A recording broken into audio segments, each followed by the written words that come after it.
Yo, what up, my Mestizo Coffee Click? Welcome back to another segment of Extraction, where I try to provide some valuable and/or entertaining content for the dome piece. And in the interest of dispelling some fuckery and to keep you around long enough to actually enjoy some coffee, I've invited a guest to talk about vaccines and this COVID-19 vaccination. Uh, Dr. Anthony Williams is here to join us, and Doc, I got to ask you straight up, why in the fuck did you decide to take this vaccine? Yeah, I got a whole lot of side eye when I started telling people that not only did I decide that I would potentially take a vaccine, I actually enrolled in a clinical trial to help with data gathering for the vaccine. So I didn't not only did I take it, I didn't know if I was going to get it, and then I also didn't know what would happen once I did get it, if I did get it. Now, your decision to take the vaccine was in some ways motivated by a desire to reclaim some space. Is that right? Yeah, absolutely. It's kind of what we were talking about before, and what I have generally been telling people is that it's very important, especially for Black and Brown communities, to enlist in the effort to create next generation treatments that are going to be the standard of care moving forward. So it's not only for this vaccine, but for cancer drugs in the space that I work in prostate cancer, for new treatments involving diabetes, and all sorts of things that affect our community, and especially ones that affect our community disproportionately. Our data need to be there, because so enrolling in the trial for me was an act of was a bit of a symbolic act. I am reclaiming the space that I belong in, that we belong in. And that space is all the fruits and wonders that science provides, right? So we have to be a part of these solutions if we want to claim a seat at the table. And so this action is positioning us in a proactive space instead of a reactive. I'm not going to let them test this on me. No, I want that. That's my shit too. How does my data reflect benefit for my community? And so that's why I decided to do so, and to open up this conversation with my peers and people in my community. Yeah, it seems like with so much focus on the history of malfeasance in the medical field, Right. we can neglect the obvious positive benefits of these large scale research programs designed to deliver medicine. Yeah, And yeah, that's exactly it. Is that it feeds into a cycle of we're in a disparate group, and these treatments are not necessarily designed to work for us, and we don't trust them because Tuskegee, or because whatever, Henrietta Lacks or whatever. And so it just continues to feed back on itself, where we're in a position of kind of outside looking in to something that we have entitlement to. This is our shit too. It's not for them, right? It's for all of us. And so let's enlist. One example I give when I talk to people about this is, I can imagine in the 1940s, people looking at Black men like, what is this Tuskegee Airmen bullshit? Like, you're about to go fight for a country that doesn't even recognize you as, 5/5 human, and have the rights that all of us should be afforded. And they say, yeah, because that's my shit too. I'm going to claim my seat at the table. And so, yes, I'm going to enlist in this fight, and that's going to help me demand for what belongs to me when I come home. all right, so there still remains a lot of concern about not necessarily vaccines in general, but Mhm. about this particular COVID-19 vaccine and how expedited the timeline was. Yeah, Did that give you yeah. cause for concern, or what? How did you process that? In normal circumstances, that might give me some cause for concern. But if you take into account the Herculean undertaking that was that we put in place to actually come up with a vaccine, right? So the amount of resources that were dedicated to it, the amount of scientists that stopped what they were doing to completely focus on this right now, all together at the same time. If you look at the number of people involved in the trial, typically in vaccine clinical trials, in this phase trial, you get roughly 10 to 12,000 participants. There were over 40,000 participants in each of the trials, right? So I took it more so, and I take it more so as, look at the shit that we can accomplish when we really sit down and try to do something, right? I was talking to you the other night about this. 1960, President stood up, inauguration day, I believe the speech was. He said, hey, we're about to put a man on the moon. No fucking idea how we're going to do that, right? None of the infrastructure established to actually try to do that. But here's what I know. We're about to have a man on the moon. 9 years later, there's 2 dudes walking around on the moon, right? So if we really decide to do some shit, this is what happens, is we come up with a vaccine that demonstrates efficacy and that appears to be safe in 10 months. Yeah, what I find striking is that the reticence I see on behalf of some people to take the vaccine, that there's reticence there, even though they took vaccine as kids. So I wonder, is there an argument to be made? Hey, you took a vaccine as a kid. Why are you tripping now? And or is this vaccine different from the vaccine we took as kids? We may have taken as kids. Is it safer? Does it operate differently? Yeah. So mechanically speaking, this vaccine is different, and that's part of why scientists are so excited about it. It uses a technology these vaccines, they're called, you probably heard this bounced around the news a lot. RNA-based vaccine, right? So it's a messenger RNA. So if you go back to high school, put your high school biology hat on really quick, kind of the central dogma that how things operate in molecular biology is that you go from DNA to RNA to protein. So the RNA piece in the middle, this messenger RNA piece, is effectively a genetic subunit, right? So if you picture the DNA being a cookbook, and A through Z, it's got all of the recipes that you want. And you decide that you want to make, enchiladas, right?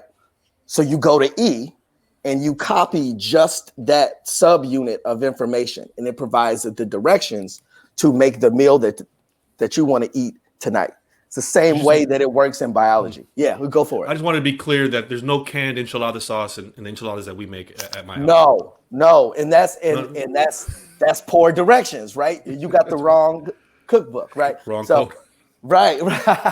So what happens is in the body, this messenger RNA is a subunit that provides the instructions to make a specific protein.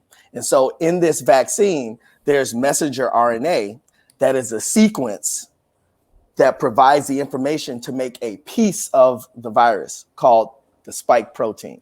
This protein is what the virus leverages to get inside of cells and do bad shit, right?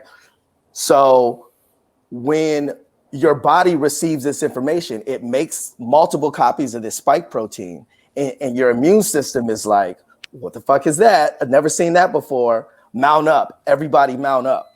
And so you build immunity against this spike protein so that when you're exposed in the real world to SARS-CoV-2 or the virus that causes COVID-19, your immune system is already charged up and ready to go because it knows what this looks like. And go ahead. Does that make this vaccine smarter than previous versions, or more effective, or what's the result of this new type of vaccine? So it's the first evidence that this hypothesis works, right? People have been working on this for 25, 30 years, but this represents the first evidence that this works, right? It could potentially be made cheaper. It also doesn't require the same what's called adjuvants. So commonly in vaccines, you put in adjuvants along with the vaccine to help your immune system trigger an immune response, right?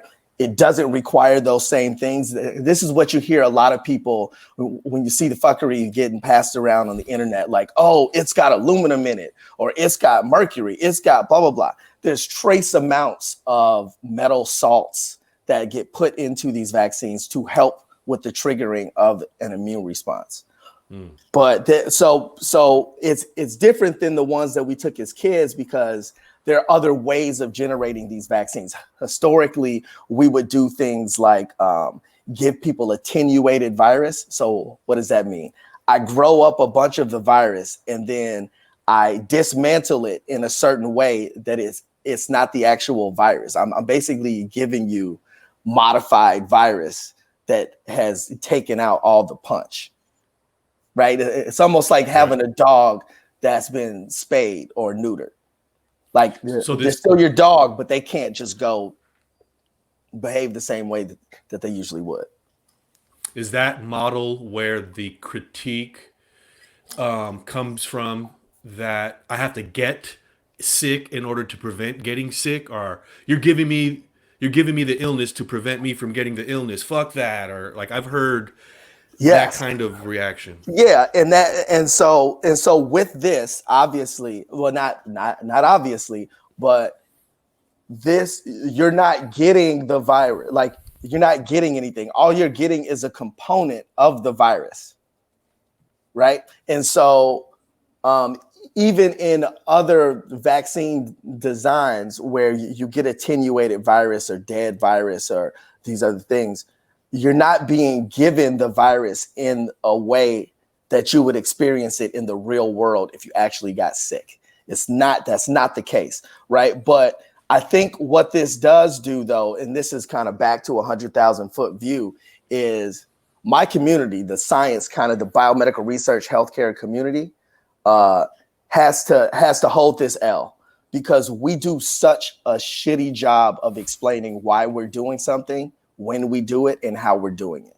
And so if we had a dedicated campaign that broke this down into lay terms that people understand, I think we could squeeze out a lot of the potential for bullshit. And we don't do that. No, I read the news, it appears on my timeline. And as much as I'd like to avoid bad news, I do see headlines and articles about some of the negative or adverse effects of taking the vaccine. How should I understand those stories? So generally speaking, the way this works and the way adverse event, kind of monitoring works is, if an adverse event is recorded, it's looked at as how often that adverse event happened in the trial and how that rate of occurrence relates to the number of times that happens in the general community, right? So if, let's say there was 40,000 people, if 200 of them experienced the same kind of unexplained adverse event, right? Then that 200 out of 40,000, is that the same rate at which that just naturally happens in society?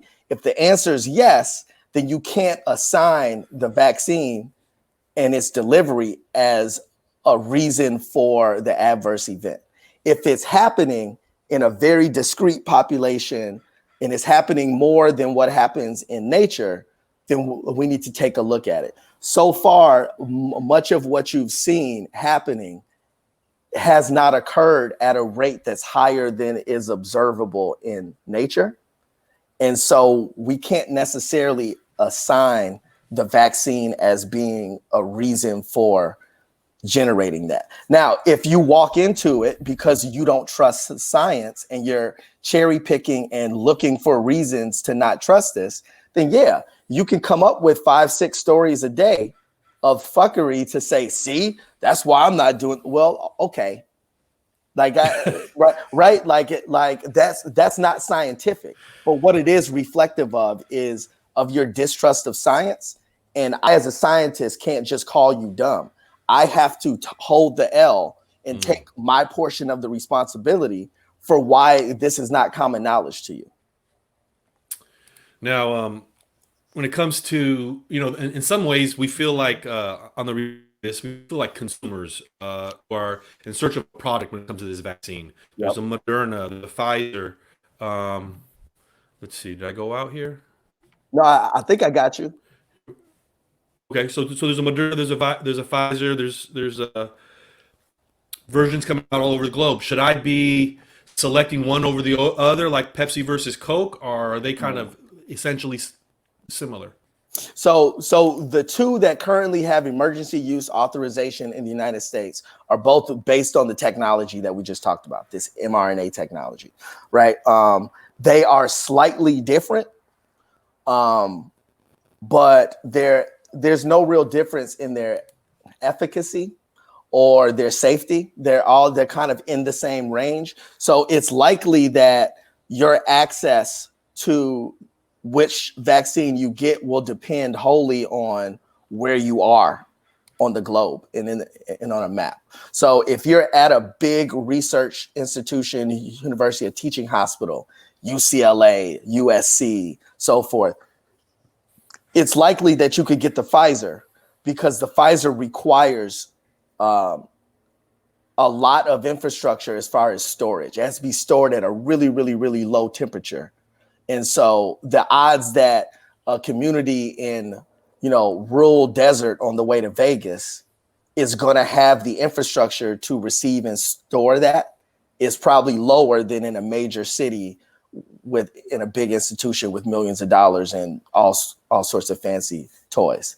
So generally speaking, there's nothing data-wise that suggests that you should be taking Moderna over Pfizer or vice versa. Now let's bring it down to the real world. The phone rings. It's Ma Dukes. She says, "Son, should I take this vaccine?" 5 words or less. What are you telling her? I'm telling her, okay, Mom, I know that you don't have any sort of intense allergies to things like bee stings or peanut butter and so forth. So given your age, given that you're in a risk group, fuck yes,